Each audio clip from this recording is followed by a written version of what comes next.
Hey, this is Comfort. Welcome to my kitchen Flavours.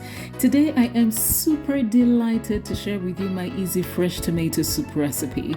The use of simple but high quality ingredients means you'll have a tasty, flavorful soup that needs little embellishment. So keep watching.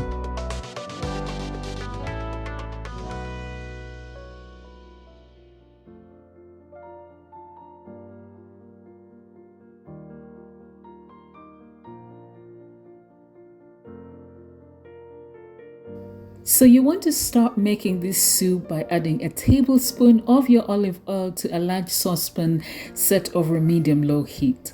Next, you want to add your chopped onion to the hot oil and then go ahead and add your sliced stalk of celery.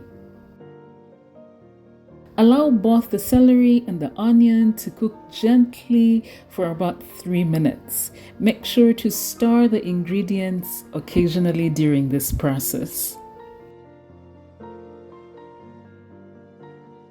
Next, you want to go in with your garlic, which you want to cook for about a minute while stirring constantly. Garlic tends to burn quite easily, so you want to be paying very close attention at this point. It's now time to add your chopped tomatoes and your chicken stock. Now, I love using homemade stocks because of the deeper layer of flavor that they add to any dish. Plus, they're really simple and affordable to make, and they can be kept in the freezer for months, meaning you can make huge batches at a time and will never have to compromise on the flavor of the meals you prepare for your family. In fact, I will be posting homemade stock recipes in the future, and if you don't want to miss that, then please subscribe and don't forget to hit the notification bell, okay? Now you just want to bring this combo to a boil, then reduce the heat, cover and simmer gently for 10 minutes or until the tomatoes are pulpy.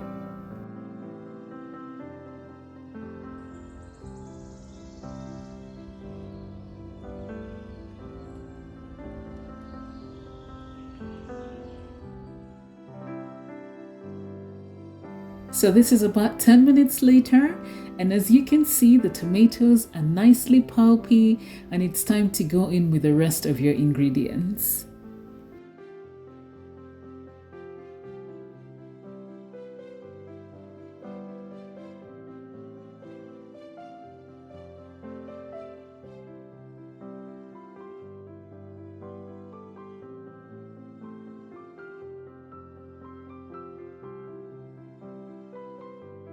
Now at this point, you want to cook the soup for the next 2 minutes while stirring gently. Next, you just want to turn off the flame and allow the soup to cool down, after which you will transfer the cooled soup into a blender or food processor and puree it to a nice and smooth consistency. You might have to work in batches depending on the size of your blender and the amount of the soup that you're cooking, okay?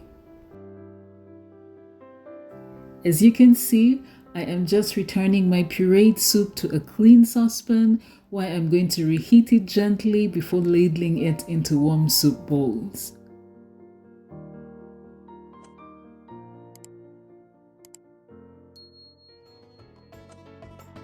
So I just wanted to shout out to my subscribers.